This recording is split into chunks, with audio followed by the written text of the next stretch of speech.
বিনিয়োগ ও কর্মসংস্থান সংকটে দেশে বাড়ছে দারিদ্রতা, দীর্ঘমেয়াদে পুষ্টিহীন হয়ে পড়বে বিশাল জনগোষ্ঠী, শঙ্কা বিশেষজ্ঞদের। বৈষম্য দূর করার তাগিদ। ব্ল্যাকমেল করে 10,000 টাকা আদায় করতে ব্যবসায়ী আশরাফুলকে হত্যা, বলছে র‍্যাব। গাজীপুরের বাসা থেকে নারীর গলাকাটা লাশ উদ্ধার।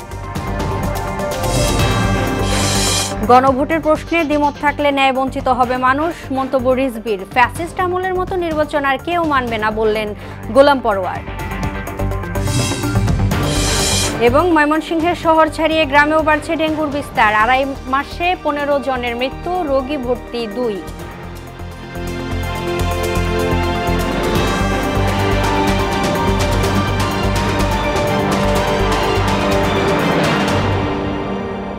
আসসালামু আলাইকুম, সবাইকে মোহনা সংবাদে স্বাগত। শুনছিলেন শিরোনাম, পুরো সংবাদের সঙ্গে আছি আমি তাজরিন নাহার মুক্তি। বিনিয়োগ ও কর্মসংস্থানের অভাবে বাড়ছে দারিদ্রতা। এছাড়া জিনিসপত্রের বাড়তি দাম, কর্মসংস্থানের অভাব এবং উচ্চ মূল্যস্ফীতিকে এর কারণ হিসেবে দেখছেন সমাজ বিশ্লেষকরা। আর এমন পরিস্থিতিতে শ্রেষ্ঠ খাদ্য নিরাপত্তাহীনতায় পর্যাপ্ত পুষ্টিকর খাবার পাচ্ছে না দরিদ্র শ্রেণী, ফলে তারা দীর্ঘমেয়াদে স্থায়ী পুষ্টিহীনতার শিকার হতে পারেন বলে আশঙ্কা করছেন অর্থনীতিবিদরা। অবস্থা উত্তরণের সমতা, ন্যায় বিচার, বৈষম্যহীনতা ও নাগরিক কল্যাণ নিশ্চিতের তাগিদও দেন তারা। শিহাবুদ্দিনের ক্যামেরায় উষা ফেরদৌসের 2 পর্বের ধারাবাহিক প্রতিবেদনের প্রথম পর্ব আজ। 3 বছর ধরে উচ্চ মূল্যস্ফীতির কারণে মানুষের প্রকৃত আয় কমেছে। তাতে বিপুল সংখ্যক মানুষ দারিদ্র্য সীমার নিচে নেমে গেছে। বেসরকারি গবেষণা সংস্থা power and participation research centre পিপিআরসির সাম্প্রতিক এক জরিপ বলছে, দেশে দারিদ্র্যের হার প্রায় 28%। খাইদাই মনে করো যে চলাফেরা করে এটা বই থাকলে ফির আবার মধ্যে অন্তপা করা না। বাজার অনুযায়ী এই ইনকাম দিয়ে সংসার চলে না। 5 টাকা ভাঙছি অন্তদানের এক বস্তা ভাঙি 50 টাকা 60 টাকা। পিপিআরসির প্রতিবেদনে দেখা যায়, শহরের একটি পরিবারের গড়ে মাসিক আয় 40,578 টাকা, খরচ হয় 44,961 টাকা। সরকারি হিসেবেও একটি পরিবারের গড় মাসিক আয় 32,685 টাকা, বিপরীতে ব্যয় 32,615 টাকা। মাস শেষে কপরদক্ষিণ ওই পরিবার। ইনকাম তো বাড়ছে না, যে ইনকামের মধ্যে চলা লাগে। আর দিন দিন যাচ্ছে, সব দ্রব্য পণ্যের দাম বাড়ছে, জিনিসের দাম বাড়ছে, মানে আমাদের মজুরি বাড়ে নাই। 400 টাকা কিতা আর সমস্যারে কিতা তো জান তো বাঁচানি লাগবো। কি করাম তো না চলে, কি করাম কই যাই করম তো লাগবো। উচ্চ মূল্যস্ফীতির প্রভাবে দরিদ্র শ্রেণী আরো দরিদ্র হয়েছে। নিম্ন আয়ের অনেকেও দরিদ্র সীমার নিচে চলে গেছে। লাগে হলো 700, কাম করে পারি 500, তাহলে আরো 200 টাকা ঘাটতি, খুব কষ্ট আছে। শ্রমিক দেখা যায় ন্যায্য মূল্য যেটা বাড়ে তো না, কাজ তো নাই, আরো কমে।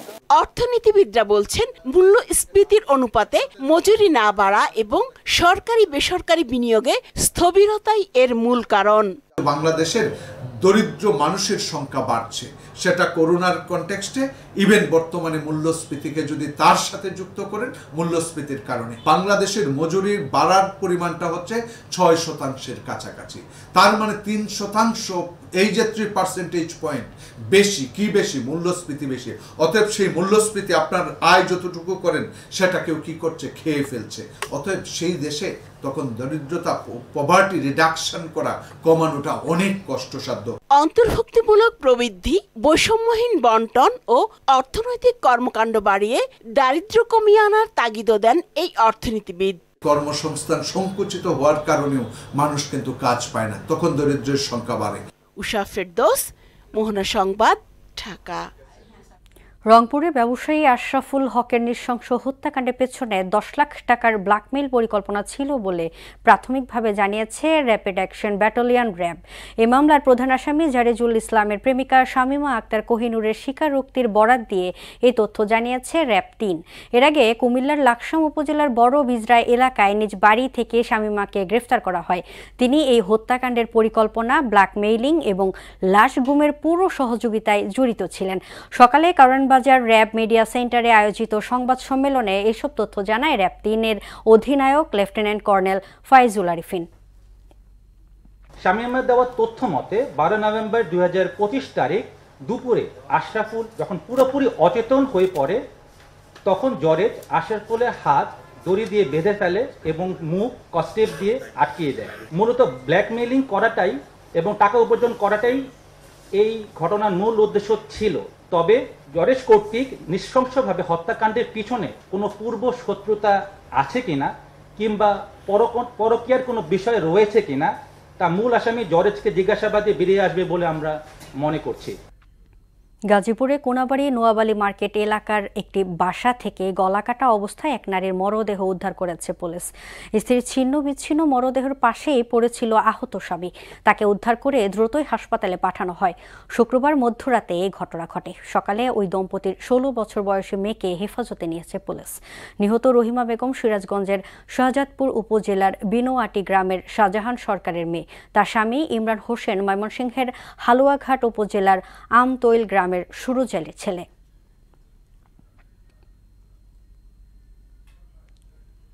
এবারে নির্বাচন 14, 18 ও 24-এর মতো হলে জাতির ভাগ্যে চরম দুর্ভোগ নেমে আসবে বলে মন্তব্য করেছেন জামাতে ইসলামের সেক্রেটারি জেনারেল মিয়া গোলাম পরোয়ার।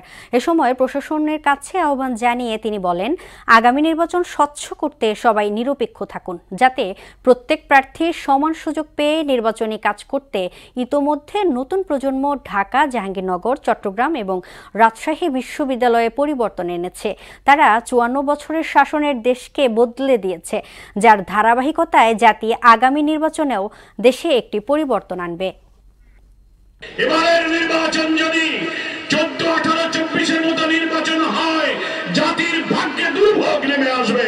আমরা নির্বাচনী এলাকার ভোটারদের কাছে, জনগণের কাছে মেসেজ দিতে চাই যে আমরা একটি নতুন বাংলাদেশ গড়তে চাই। ভোট কেন্দ্রগুলো পাহারা দেবেন, ভোটারদের জন্য ভয়ভীতি, কারো টাকা দিয়ে প্রচন্ড চাপ সৃষ্টি করা না হয়। প্রত্যেক দল এবং প্রার্থী সমান সুযোগ দিয়ে যেন নির্বাচনী কাজ করতে পারে। জুলাই বিপ্লবের মূল চেতনাকে সহজভাবে উপস্থাপন করা উচিত ছিল বলে মন্তব্য করেছেন বিএনপির সিনিয়র যুগ্ম মহাসচিব রুহুল কবির রিজভী। তিনি বলেন, কেউ যদি গণভোটের 4টি প্রশ্নের সঙ্গে একমত হতে না পারে তাহলে ন্যায়বঞ্চিত হবেন অনেকে। রাজধানীর পল্লবীতে এক অনুষ্ঠানে এসব কথা বলেন রুহুল কবির রিজভী।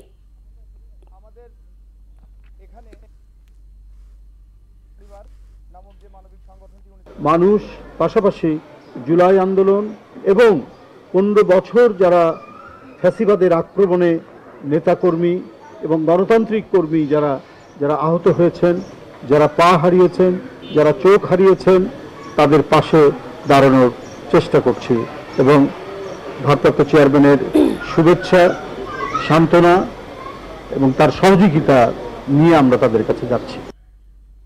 ঢাকার সোহরাওয়ার্দী উদ্যানে আন্তর্জাতিক খতমে নবুয়াত মহাসম্মেলনে চলছে। এতে লাখো জনতার ঢল নেমেছে। সকাল 9টায় আনুষ্ঠানিক বক্তব্যের মাধ্যমে শুরু হয় এই ধর্মীয় সমাবেশ। এতে বাংলাদেশ সহ 5টি দেশের আলেমে ও আলামারা যোগ দিয়েছেন। সম্মিলিত খতমে নবুয়াত পরিষদের উদ্যোগে এই মহাসম্মেলন অনুষ্ঠিত হচ্ছে। খতমে নবুয়াত সংরক্ষণ কমিটি বাংলাদেশ এই সম্মেলনের তত্ত্বাবধায়ক করছেন। এ সম্মেলনে দেশের অন্যতম প্রধান 2 রাজনৈতিক দল বিএনপি ও জামাতে ইসলামের পাশাপাশি ইসলামীপন্থী দলগুলোর নেতারা উপস্থিত ছিলেন। ময়মনসিংহ শহরের পাশাপাশি গ্রামেও বাড়ছে ডেঙ্গু সংক্রমণ। ফলে মেডিকেলে বেড়েই চলেছে রোগীর চাপ। সেপ্টেম্বর থেকে চলতি মাস পর্যন্ত হাসপাতালে মারা গেছে 15 জন। এ সময় চিকিৎসা নিয়েছে প্রায় 2000 রোগী। প্লাটিলেট সংকট সহ রোগীর চাপে দিশেহারা নার্স ও চিকিৎসকরা। রুবায়েত বাপির প্রতিবেদন জানাচ্ছেন আফরিন পপি।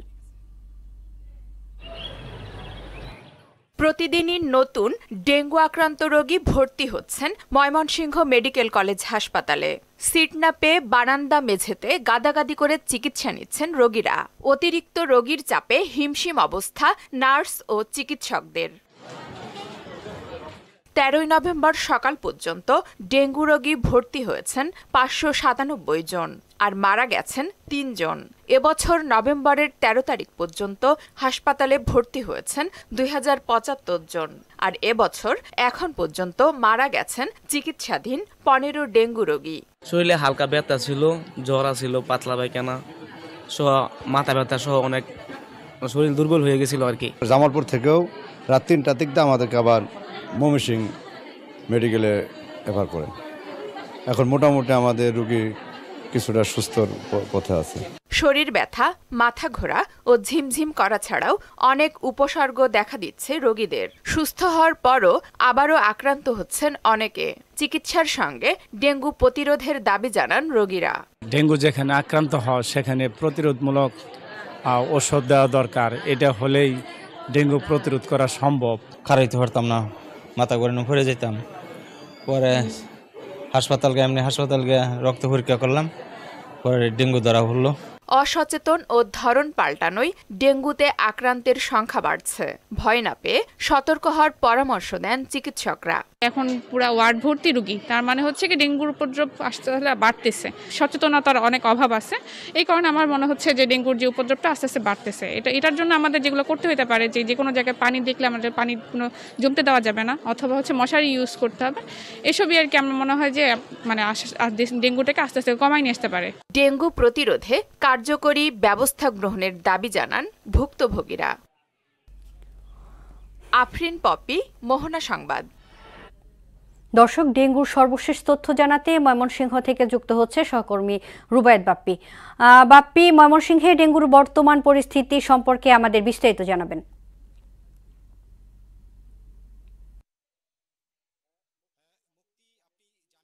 ময়মনসিংহ মেডিকেলে কিন্তু ইতিমধ্যেই ব্যাপক ডেঙ্গু রোগীর আগমন ঘটছে। তো আমরা আজকের যে আপডেট জেনেছি যে গত 24 ঘন্টায় দিবারাত্রির ব্যবধানে আরও 2 জন ডেঙ্গু রোগীর মৃত্যু হয়েছে। তো এ মাসেই কিন্তু এই যে নভেম্বর মাসেই আজ পর্যন্ত কিন্তু 6 জন ডেঙ্গু রোগী মারা গেছেন এবং আজকে কিন্তু হাসপাতালে ভর্তি আছেন 74 জন।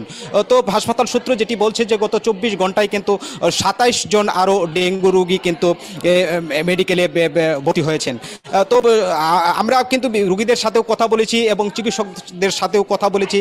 রোগীরা যেটি বলছেন যে বিভিন্ন জায়গায় থেকে, ঢাকা সহ বিভিন্ন জায়গা থেকে যারা রোগীরা আক্রান্ত হতেন, এখন কিন্তু ময়মনসিংহ নগরী সহ ময়মনসিংহের বিভিন্ন গ্রামগঞ্জ থেকেও রোগীরা আসছেন এবং তারা ভর্তি হচ্ছেন এবং চিকিৎসা নিচ্ছেন। তবে চিকিৎসকরা যে বিষয়টি বলছেন যে রোগীদের কিন্তু এই বিষয়ে কিন্তু একটু অবহেলা আছে। তো এখন যেসব রোগীরা হাসপাতালে ভর্তি হচ্ছেন তারা কিন্তু বেশ দুর্বল অবস্থায় কিন্তু হাসপাতালে ভর্তি হচ্ছে এবং যে কারণে কিন্তু মৃত্যুর যে হার, সেই হারটা কিন্তু বেড়ে গেছে। তা আমরা জানুয়ারি থেকে অক্টোবর পর্যন্ত যে পরিসংখ্যান দেখেছি সেই পরিসংখ্যান অনুযায়ী কিন্তু নভেম্বরে কিন্তু সেই পরিসংখ্যান অতিক্রম করেছে। তো এই নভেম্বরের 6 জন রোগী মারা যাওয়াতে কিন্তু হাসপাতালের কর্তৃপক্ষও কিন্তু নড়েচড়ে বসেছে এবং নার্স এবং চিকিৎসকরা কিন্তু তারা বোঝাতে চাচ্ছেন এবং তাদের মেসেজটা হলো এরকম যে যদি সচেতনতা যতক্ষণ পর্যন্ত না বাড়বে ততক্ষণ পর্যন্ত কিন্তু কোনো অবস্থাতেই ডেঙ্গু রোগ নিয়ন্ত্রণ সময়, যদিও শীত চলে এসেছে তারপরেও কিন্তু ডেঙ্গু রোগীর সংখ্যা কিন্তু প্রতিদিনই বাড়ছে এবং যে কারণে কিন্তু সাধারণ মানুষ আতঙ্কগ্রস্ত রয়েছেন এবং তারা যেটি বলছেন যে ডেঙ্গু প্রতিরোধে কার্যকরী উদ্যোগ কিন্তু তারা দেখছেন না। সিটি কর্পোরেশন সহ অন্যান্য এলাকায় যেভাবে মশক নিধন কার্যক্রম অতীত হয়েছে, এখন কিন্তু সেই রকম কোনো কার্যক্রম লক্ষ্য করা যাচ্ছে না, যে কারণে কিন্তু মশার উপদ্রব এবং ডেঙ্গুর বিস্তার বাড়ছে। তো মুক্তি, এই ছিল আমার কাছে ময়মনসিংহ মেডিকেল থেকে ডেঙ্গু নিয়ে সর্বশেষ। বাপ্পি, আপনাকে ধন্যবাদ। দিনাজপুরের বাজারে হঠাৎ বেড়েছে পেঁয়াজের দাম। সপ্তাহের ব্যবধানে 25 থেকে 30 টাকা বাড়ায় বিপাকে ভোক্তারা। ব্যবসায়ীরা বলছেন আমদানি না থাকা সহ দেশি পেঁয়াজের মৌসুম শেষ হওয়ায় দাম ঊর্ধ্বমুখী। তবে অসাধু ব্যবসায়ীরা যাতে দাম বাড়াতে না পারে সেজন্য নিয়মিত মনিটরিংয়ের কথা জানালেন ভোক্তা অধিকার সংরক্ষণ। সুবল রায়ের প্রতিবেদন জানাচ্ছেন সিফাত রহমান জেসি। সারা দেশের মতো দিনাজপুরেও ঊর্ধ্বমুখী পেঁয়াজের দাম। অক্টোবর পর্যন্ত বাজারে দেশি পেঁয়াজের সরবরাহ থাকলেও ইদানিং সরবরাহ কমার অজুহাতে বাড়ানো হয়েছে পেঁয়াজের দাম। আগাম জাতের মুড়ি কাটা পেঁয়াজ বাজারে উঠতে শুরু করলেও কাটছে না দাম নিয়ে অস্থিরতা। ব্যবসায়ীরা জানান আমদানি না থাকায় পেঁয়াজের দাম বাড়তি। আকার ও মান ভেদে দেশি পেঁয়াজ 90 থেকে 100 টাকা দরে বিক্রি হচ্ছে। 2-3 দিন আগে 110 টাকা ছিল, পাইকারি 105 টাকা আমরা কিনতেছিলাম। বাজার আপ ডাউন। কদিন আগে ছিল 100 টাকা পাইকারি, 110 টাকা পর্যন্ত বেচছি, 100 টাকাও বেচছি। আমদানি যখন হলো না তখন পেঁয়াজ হলো 95 100 টাকা কেজি। তবে কেজিতে 25 থেকে 30 টাকা দাম বাড়ায় চরম অসন্তোষ কাজ করছে খুচরা ব্যবসায়ী এবং ক্রেতাদের মাঝে। কাল গেলাম 90, আজকে আবার 100, কাল গেলাম 94, আজকে 90। মানে এটা আমার দোকানদারেরও সমস্যা, বিক্রির সমস্যা এবং কাস্টমারেরও সমস্যা। আজকে পেঁয়াজ 90-95 টাকা যাচ্ছে, আজকে সেই পেঁয়াজ হচ্ছে 100 টাকা। তা নাকি কয়েকদিন আগে 110 টাকা হয়েছিল। পেঁয়াজের দাম স্থিতিশীল রাখতে নিয়মিত বাজার পরিদর্শন করা হচ্ছে জানিয়ে ভোক্তা অধিকার সংরক্ষণের সহকারী পরিচালক জানান, আগাম পেঁয়াজ বাজারে আসলেই দাম আগের জায়গায় ফিরে যাবে। আমাদের এই মনিটরিং অব্যাহত থাকবে। যদি কোনো অসাধু ব্যবসায়ী অসাধু উপায়ে বেশি মুনাফা অর্জন করতে চায়, সেখানে কিন্তু ভোক্তা অধিকার সংরক্ষণ অধিদপ্তর ব্যবস্থা গ্রহণ করবে। আগামী 10 থেকে 15 দিনের মধ্যেই কিন্তু মুড়ি কাটা পেঁয়াজটা আরও অ্যাভেলেবল হবে, তখন কিন্তু পেঁয়াজের দাম আরও কমে যাবে। আসছে ডিসেম্বরে বাজারে আগাম পেঁয়াজ আসা শুরু হলে দাম কমার প্রত্যাশা ব্যবসায়ীদের। সিফাত রহমান, জেসি, মোহনা সংবাদ। 2007 সালের 15 নভেম্বর ভয়াবহ সুপার সাইক্লোন সিডরের আঘাতে বাংলাদেশের উপকূলীয় অঞ্চল লণ্ডভণ্ড হয়ে গিয়েছিল। বিশেষ করে বাগেরহাটের শরণখোলা এলাকায় পরিণত হয়েছিল মৃত্যুপুরীতে। সহস্রাধিক মানুষের প্রাণহানি এবং বসতঘর, গবাদি পশু ও ফসলের ধ্বংস, সেই বিভীষিকা আজও স্থানীয়দের স্মৃতিতে উজ্জ্বল। স্থানীয়রা এখনও সেই লাশের স্তূপ ও স্বজনহারা মানুষের বিলাপ ভুলতে পারেনি। সাগর আকনের প্রতিবেদন আরও জানাচ্ছেন সিফাত রহমান, জেসি। 2007 সালের 15 নভেম্বর দেশের উপকূল অঞ্চলে আঘাত হানে প্রলয়ঙ্করী ঘূর্ণিঝড় সিডর। ঘন্টায় 260 কিলোমিটার বেগে 10 থেকে 12 ফুট উচ্চতার জলোচ্ছ্বাস প্রবল বেগে আছড়ে পড়ে উপকূলীয় অঞ্চলে। লণ্ডভণ্ড হয় 55,000 ঘরবাড়ি। ক্ষতিগ্রস্ত ও বিধ্বস্ত হয় 900 কিলোমিটার বেড়িবাঁধ ও সড়ক। ভয়াবহ সেই ক্ষত আজও বয়ে বেড়াচ্ছে উপকূলবাসী। 90 দশকের পর দেশের ইতিহাসে এটাই ছিল সবথেকে ভয়ঙ্কর ঘূর্ণিঝড়। এতে প্রাণ হারায় প্রায় 1,500 মানুষ। দীর্ঘ 18 বছর পরেও এখনও অস্থায়ী বেড়িবাঁধ ভেঙে বারবার জলোচ্ছ্বাসে ক্ষতিগ্রস্ত হচ্ছে বরগুনা, পাথরঘাটা সহ উপকূলীয় নানা অঞ্চল। জলোচ্ছ্বাস থেকে বাঁচতে টেকসই বাঁধ নির্মাণের দাবি স্থানীয়দের। পরিবেশটা ছিল ধরেন জোয়ার এসে ভরে গেছে, গাছগুলো পরে সবকিছু ভাঙ্গি চুরে তলায় গেছে, ঘর বাড়ি সব বাসায় নিয়ে গেছে। সিডের দিন বন্যাটা দেখছি মাত্র বেশি জুলুম হইলে 2 থেকে 3 মিনিট দেখলাম ওটা ঝড়ের মতো আসলো, হঠাৎ করে পানি, আবার 2 থেকে 3 মিনিটের মধ্যে জায়গার পানি জায়গায় নাই উদাও। ঘূর্ণিঝড় সিডরই নয়, এর পরেও যে কয়টি বন্যা হয়েছে সবগুলো বন্যায় কিন্তু উপকূলের মানুষ ক্ষতিগ্রস্ত হয়েছে। কিন্তু এই যে বেড়িবাঁধগুলো বারবারই প্রতি বছরই ভেঙে যায়, যার কারণে মানুষের কিন্তু কৃষি অর্থনীতির ব্যাপক ধরনের একটি ক্ষতি হয়। ত্রাণের দরকার নাই, খাওয়া দাওয়ার দরকার না, আমাদের লাগবে বেড়িবাঁধ। আমরা চাই শুধু বেড়িবাঁধ, আমরা একটু হুগনায় থাকতে চাই।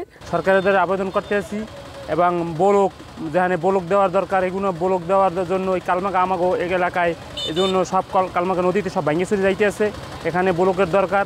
2007 সালের সিডরে সুন্দরবনের প্রায় 40% ক্ষতি হয়। দেশে গত 25 বছরে সুন্দরবনের আয়তন কমেছে 10,980 হেক্টর। সিফাত রহমান, জেসি, মোহনা সংবাদ।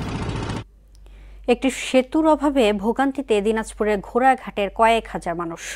50 বছরেও সেতু না হওয়ায় ভোগান্তিতে এলাকাবাসী বাধ্য হয়েই নিজেদের অর্থে কাঠ দিয়ে ব্রিজ তৈরি করে ঝুঁকি নিয়ে চলাচল করছে 9 গ্রামের মানুষ। এদিকে দ্রুত ব্রিজ নির্মাণ করা হবে বলেও আশ্বাস দেন স্থানীয় প্রশাসন।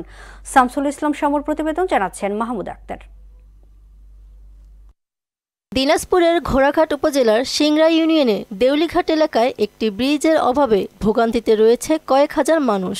ঝুঁকি নিয়ে চলাচল করছে পথচারীরা। বর্ষা এলেই সিমেন্টের খুঁটির উপর ভাঙাচোরা বাঁশ ও কাঠের সাঁকো পেরিয়ে শিশু, শিক্ষার্থী, বৃদ্ধ ও রোগীদের যাতায়াত যেন চরম দুর্ভোগ ও উৎকণ্ঠার আরেক নাম হয়ে দাঁড়িয়েছে। নৌকা কিংবা ভাঙাচোরা বাঁশ এবং কাঠের সাঁকোই তাদের একমাত্র ভরসা, যা প্রতিদিনই হয়ে উঠছে মৃত্যুফাত। তাদের দাবি দ্রুত একটি ব্রিজ নির্মাণের মাধ্যমে মানুষের দুর্ভোগ লাঘব করা ও নিরাপদ যোগাযোগ ব্যবস্থা নিশ্চিত করার। যে কোনো টাইমে একটা মোটরসাইকেল পড়ে যেতে পারে, সেদিনকে যাইতে এটা দুর্ঘটনা আমার হয়ে যাইত। বন্যার সময় যা কষ্ট হয় সেটা বলে শেষ নেই। ওই সাইড দিয়ে ঘুরে হাট বাজার করা লাগে। ব্রিজটা যদি নির্মাণ কাজ একটু তাড়াতাড়ি শুরু হয় তাহলে আমাদের স্কুল কলেজ আমরা প্রতিদিন অ্যাটেন্ড হইতে পারবো। দ্রুত কাজ শুরুর আশা জানান 3 নম্বর সিংড়া ইউপি চেয়ারম্যান সাজ্জাদ হোসেন। এটা প্রস্তাবনা দিয়েছি এবং এটাকে তারা অলরেডি মাপজোক করেছে। এটা প্রস্তাবনা আকারে অলরেডি তারা অধিদপ্তর পাঠিয়েছে। আশা করি খুব শীঘ্রই এটা এই জনগণের জন্য এই ব্রিজ নির্মাণের কাজ শুরু হবে বলে আমি বিশ্বাস করি। সেতু নির্মাণে দ্রুত উদ্যোগ নেওয়ার কথা জানান উপজেলার নির্বাহী কর্মকর্তা। স্কুলের শিক্ষার্থীরা ঝুঁকিপূর্ণভাবে পারাপার হচ্ছে, এতে আমরা অনেকের শঙ্কার মধ্যে আছি। আমরা ঊর্ধ্বতন কর্তৃপক্ষের সাথে কথা বলেছি, তারা আশ্বাস দিয়েছেন যত দ্রুত সম্ভব ব্রিজ নির্মাণ করবে। দিনাজপুরের ঘোড়াঘাট উপজেলার সিংড়া ইউনিয়নের মানুষের ভোগান্তি লাঘবে দেউলিঘাট ব্রিজটি দ্রুত নির্মাণ করা হবে এমন প্রত্যাশা স্থানীয়দের। মাহমুদা আক্তার, মোহনা সংবাদ। শেষ করব মোহনা সংবাদ, যাওয়ার আগে শিরোনামগুলো দেখে নিচ্ছি আরও একবার।